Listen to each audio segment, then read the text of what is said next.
Hey, how's it going? It's Dave. I'm Dave. Yes, that's how you start a show like this, I guess. I'm Dave, and this is the Good Work Live. It's a live show that we do on Facebook every Wednesday night at 6:45. So you may be logging in right now to watch it, or you may be watching this later on Facebook, or you might be listening to this as a part of our podcast. Because we just started our first of what I think will be a few podcasts. You can find it, I believe, on SoundCloud or in iTunes. Just look for the Good Work, I believe. I'm not checking any of the details right now, so I'm not 100% sure. Anyways, we'll figure it out. We do have it there. Anyways, if you're listening and you're not watching, do check out thegoodwork.org, and you can learn more about our project there. Or you can find us on Facebook or on Instagram and all that good stuff. Cool. So if you tuned in to last week's Facebook Live, you probably realized it didn't exist. And I apologize. I was in Tucson last week with a bunch of my colleagues, and we were at a conference, and then I was at dinner with them, and dinner kept going, and just time slipped away. So I hope you had a great week last week. I hope things are going well for you. But thanks for checking back in. I appreciate it. I want to let you know right now we are about 2/3 of the way through a new kindness project that was brought to our attention about 2 weeks ago. One of our community members, Ashley, let us know that her dad had a coworker who was about to take custody, to take care of 6 of her nephews and nieces, and that this young woman needed some help. She needed a helping hand, and you guys stepped up so big at Christmas. As soon as we heard this, we knew that this would be something that you would just kill it on again. And guess what? You have. We've raised hundreds of dollars. We're going to be able to buy these kids new mattresses. There's clothes, school supplies, sporting supplies, toys, books coming in, bedding, a car seat for the small one. You guys have just really stepped up. There are a couple more days, so more school supplies, more books, toys, stuff like that. If you want to donate, you can go to thegoodwork.org/support, and you can tag your gift as Angel Fund, and all of the money that you give will go directly to this family. And we are hoping to do a final delivery of everything before March 12th, when the kids will arrive at their new home. So that's probably one of the big things that I wanted to let you know about tonight. Thank you if you were able to give, or if you shared this effort with someone who was able to give, or even if you couldn't give this time but you wanted to, and you're going to stick around because you know you can give in the future. Man, awesome, and thank you. This is the fun part of what I get to do, is to rally awesome human beings like you guys together to do some just genuine neighborly, good human kindness and compassion type stuff. So I am just so grateful for that. Yeah, it's just that's the good stuff, man. That's the good stuff. You may have seen, especially if you're in the Phoenix area, that we've cut back on some of the group meetings that we're doing. We're not getting rid of them. We're just trying some different things while we're in the springtime. And one of those things are dinners that we are hosting at our place here at the condo in Old Town Scottsdale. And I would love to have you over for dinner. What I'm trying to do is get a couple of new households together who may not know each other, but who I think have like common interests or a cool common bond or a common story. And let's just get together and have dinner and see what comes from it. So if you are interested, and I haven't already asked you, and I'm trying to get around to the list and ask everyone, But if you haven't heard from me and you were like, this sounds like a great idea, please reach out to me so I can get you on the list faster. We're going to try to do this in March and April and see what we can do with it. We had our first one this week. Amazing dinner. So look to the ones coming up in the next 2 or 3 weeks. And I'd love for you to come. So you can message me here on this group page. You can direct message me. You can email me, dave@thegoodwork.org. All those different ways. So if you're interested in dinner, I would love to cook for you. I'd love to have you over, and let's have some good food and a great time together. Cool? Yeah. Okay, so tonight, I don't know. How was your week? You having a good week? I just sent off my taxes finally. Not to the government.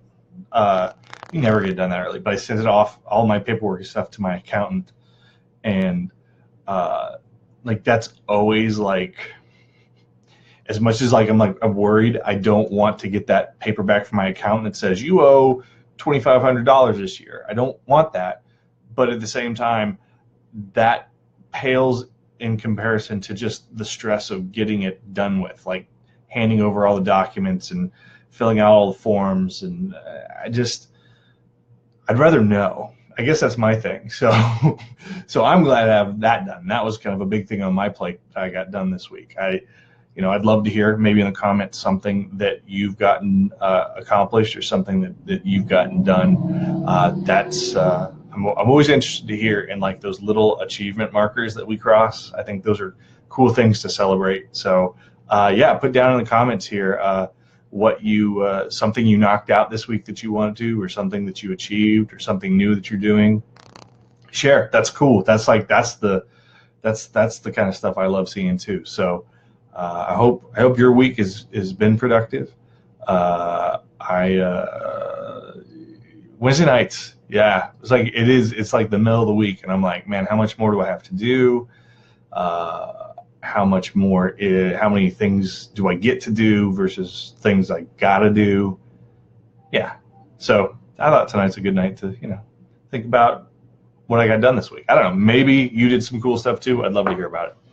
So my keys are on my denim and they kept jangling. Sorry about that. So,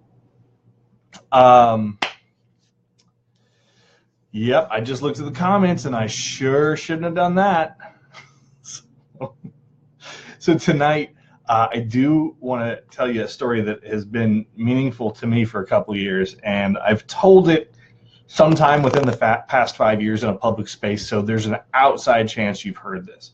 But I'm putting a video up in the comments. I'd love for you to check it out later. It kind of gives more detail about what I'm going to talk to you about tonight. So there was a Japanese artist, and his name was Akasegawa Genpai, and he was an art teacher at one of the universities in Tokyo. And he was working with his art students, and they were learning the history of art, and they were learning modern art and the whole spectrum of art. And as the story was told to me, he was walking through the city one day, and he saw a set of stairs, an outdoor set of stairs, 6 or 7 steps that led up a wall. And you would think, okay, well, the staircase goes to a door, the door goes to the building, et cetera, et cetera. This staircase led to a sealed window, and not a floor to doorway size window, like a regular window that's up 4 feet off of the wall height. And he saw this staircase, and he was just bewildered by it. He was like, who creates a staircase for a window? I mean, this was a full-fledged, this wasn't just rocks, this was concrete. It had obviously been measured out and put together evenly and with intent and purpose, and it had a rail on it too. And he was just really flummoxed. He was like, I don't understand why this is here. But he let it go, and over time he kept crossing its path. But one day he crosses it, and he realized Well, the staircase that doesn't go anywhere, the staircase that doesn't go anywhere, just the railing just broke. But somebody, obviously from the city, came in and repaired the rail on the staircase that went to nowhere. And this just blew him away. But what it did for him is that it began to open his eyesight to lots of other pieces of architecture, of intentional building, where there was a pipe or a barrier or a wall or a door or a staircase or a gutter that wasn't connected to anything that made it a practical piece of the landscape. So the gutter might be sealed up. The door might open to a wall. The bar might just be sitting there on the middle of the sidewalk doing absolutely nothing. He found all these pieces and he just began to be really intrigued by them, because as he watched them being tended to and cared for and maintained and swept out and painted. And so he took this eventually to his art students, right? And he's like, I think I found a new art. And he started calling it hyper art, because it was like this art that didn't have any real boundaries. It exceeded kind of the normal standards for art, because it had no functionality. It had like absolutely no purpose for being there. He could not in any discernible way understand why that staircase was there, or why that post was there, or why that ring was hanging off of that wall. Maybe you've seen stuff like that as you walked around in a city and you're like, I have no idea what that's for. And obviously no one else has ever used that, but for some reason the municipality is keeping it up to whatever code they have. So he had this idea for this hyper art that he was discovering, and so he and his students decided to create 2 rules about this type of art. Number 1, it had to be truly and completely useless. Like, yeah, you could walk up those stairs he saw at first, but to what end? Only to turn around and walk back down them. They had no real purpose. So that was number 1. And number 2 was, were they regularly maintained? Were they cared for? Was time and effort and budget spent on making sure they stayed in some kind of good state, usable state, even as useless as they were?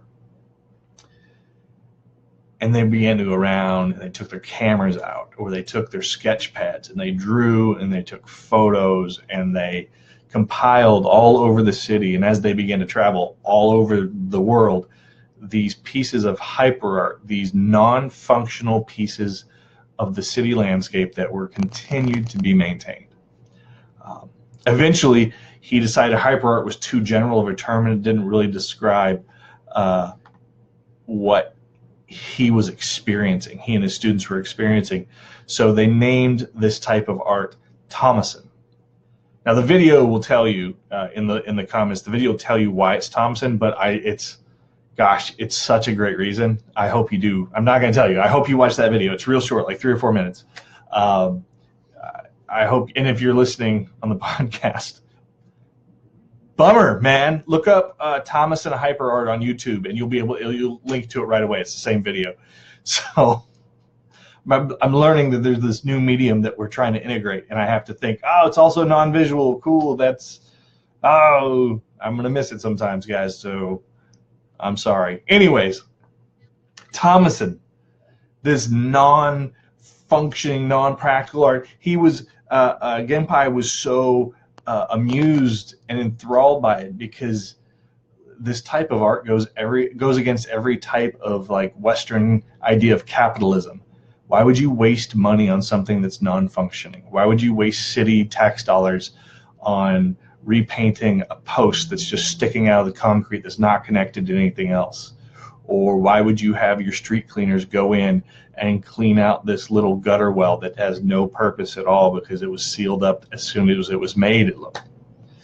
Anyways, look it up. Thomason art. Genpai created a book that you can actually order. It's been on my wish list forever. It's It's amazing. I think it's beautiful. Urban photography. You can find it in Phoenix. I've found it in Scottsdale. I've found it in Tucson last week. I found it in LA. I found it in San Diego and San Francisco. Every city you go to, you can find it. That being said, why did I just tell you this story about this useless urban art that this guy found? I love this story because of the way that the original artist, the discoverer of this art, was so amused after he began to take notice of these useless pieces, these useless forms that were all around him. And he began to look more closely. And the more he looked closely, the more of those pieces he saw, which relate to me in this way. There are things in my life that I maintain, that I spend energy and time and money on, that have absolutely no purpose. They are my very own Thomason art in my life.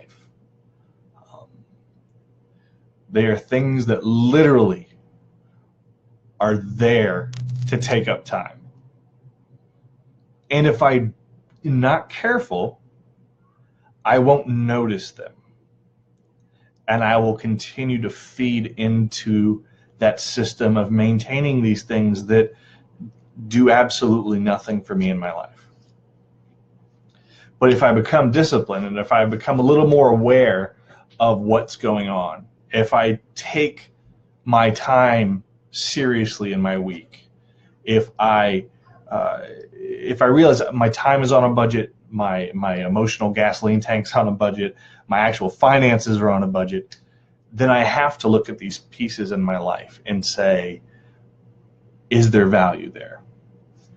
And I love what they did. I love how he took his students out and they all discovered these pieces of useless functioning, or these non-functioning useless pieces all over the city. I think one of the cool things about what we're doing in this community is we are kind of opening our hands up to each other and saying, hey, here's what's in my life. And I'm saying, here's what's in mine. And we're not saying, oh my gosh, you have to fix that and you have to fix that. But in me opening kind of my life to you all and you all opening your life to me, we can reflect on our own stories and say, you know what? We're talking a lot about purpose and compassion and kindness and community. And I'm spending a whole lot of time on maintaining a relationship that maybe it's a relationship that's destructive. Maybe it is a job that you absolutely dread going to. Maybe it's a habit or an addiction that you feed, not because it does anything for you anymore, but because it's just always been there. I think about those things, and I'm grateful then that we have a place like this where our community is kind of like Genpai and his students, where we can walk around and observe ourselves and our own surroundings and say, man, is there any functionality in this thing that I'm a part of? Is there any purpose for why I'm doing this? And then you and I, as equal members in this community, have the authority and the power in our own lives to say, that's not for me anymore. Or, you know what? I'm going to maintain that, but I'm going to be conscious of my maintaining it, and I'm not going to let it tell me what its maintenance is. I'm still going to be in charge of it. I'm not saying get rid of, like, I need to get rid of every stupid, useless thing in my life.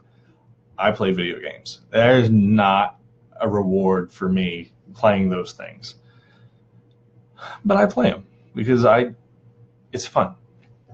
You may have something else. Again, it could be a plethora of different things, and I don't need to run down a list for you, but you and I, we all have these pieces of Thomason art in our life, and I would encourage you, as we kind of share these experiences and as we experiment with how to, like, do an authentic, really genuine community together that's not tied by dogma or tied by some adherence to codes or, whatever. We're actually trying to create, like, oh, I'm a human, you're a human, let's be awesome to each other and see what happens next kind of thing. Allow yourself the freedom to not be tied down by the non-functional art in your life. Does that make sense? I hope it does, because every once in a while I'll come back to this story, and I love it so much. I hope I did it decent justice tonight. I don't know. Leave me your feedback. Have you heard the story before? Are you familiar with Genpai and Thomas and HyperArt? Let me know. Anyways, thegoodwork.org. Check it out. Hey, if this was cool and this wasn't like the worst 20 minutes of your week, would you share this video? Word of mouth is the way that we're going to get people to find out about this project, to find out about what we're doing. And if you know someone specifically who might be interested in hearing about what we're doing, I would love to buy them coffee, beer, whatever their thing is, margarita, whatever. Let me. So please introduce me. Shoot me an email. Tell me you got a friend, and let's figure out a way to all meet each other and hang out. I would love to do that. Okay, that's all I got tonight. Take care of yourselves. I am just so grateful for y'all. Take it easy. I'll see you later. Bye.